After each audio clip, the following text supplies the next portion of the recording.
Tomber les Lillois, invaincus depuis le début de saison. On joue depuis moins de 10 minutes. Frappe de Loco, détourné, corner, succession de corner en fait pour les Troyens. Celui-ci est frappé par Hamzine, tête de Gousset et super parade de Grégory Vimbé qui détourne sur sa barre, alors qu'ensuite dans un deuxième temps c'est Danjou qui a frappé au-dessus. On revoit ce coup franc d'Hamzine, ce corner pardon, et cette reprise bien détournée par Vimbé, reprise de Gousset. Pas grand chose dans cette première mi-temps, excepté côté lillois ce coup franc de Murati qui passe largement au-dessus. 0-0, c'est le score à la mi-temps. À noter que côté lillois était laissé au repos Pichot, Sigan, D'Amico, Bakary, Boutoil et Bruno Chéroux. Cela n'a pas empêché les hommes de Vahid Halilhodžić de réussir un match très solide, même s'ils ont eu beaucoup de chance. Là, c'est Loco qui est signalé hors jeu sur ce ballon de Roten. Toujours 0-0.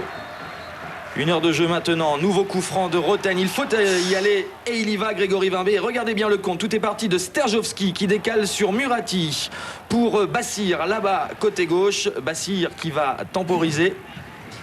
Un coup d'œil au centre. Sterjovski est monté, c'est lui qui était à l'initiative de cette contre-attaque et c'est lui qui l'a conclu, l'international australien Mile Sterjovski.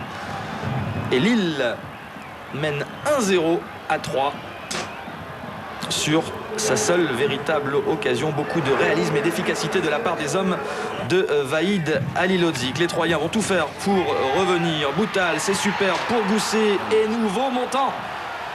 Grégory Vimbé suppléé par son montant sur cette frappe de Gousset. C'est lui qui avait repris de la tête en première période sur la barre, ou plutôt Vimbé qui avait détourné. Là, il trouve le poteau alors que c'était parfaitement joué. On retrouve Roten, Eker qui veut écarter le danger et qui finalement détourne sur sa propre barre. Troisième montant pour les joueurs troyens qui courent toujours après le score puisqu'ils sont toujours menés 1-0. On les retrouve avec ce diable de Roten qui délivre des centres très travaillés qui ont mis en danger la défense lilloise. Cette fois, c'est Boutal qui trouve le montant. Incroyable scénario hier soir au stade de l'Aube. Frédéric Danjou est expulsé pour un deuxième carton jaune par monsieur Villéo. À 10 contre 11, les Troyens continuent de pousser. Ils vont bénéficier d'un pénalty pour cette faute de Delpierre, un pénalty sévère contre le Lillois sur Meniri. Patrice Loco pour le frapper.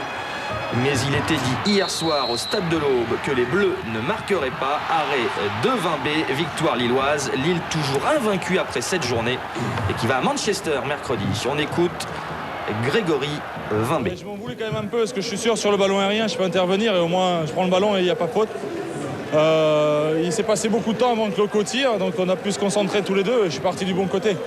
Mais je crois qu'aujourd'hui le meilleur rempart c'était les poteaux et les barres. Quand la chance d'être de notre côté, il faut savoir en profiter. Bernard Tapie.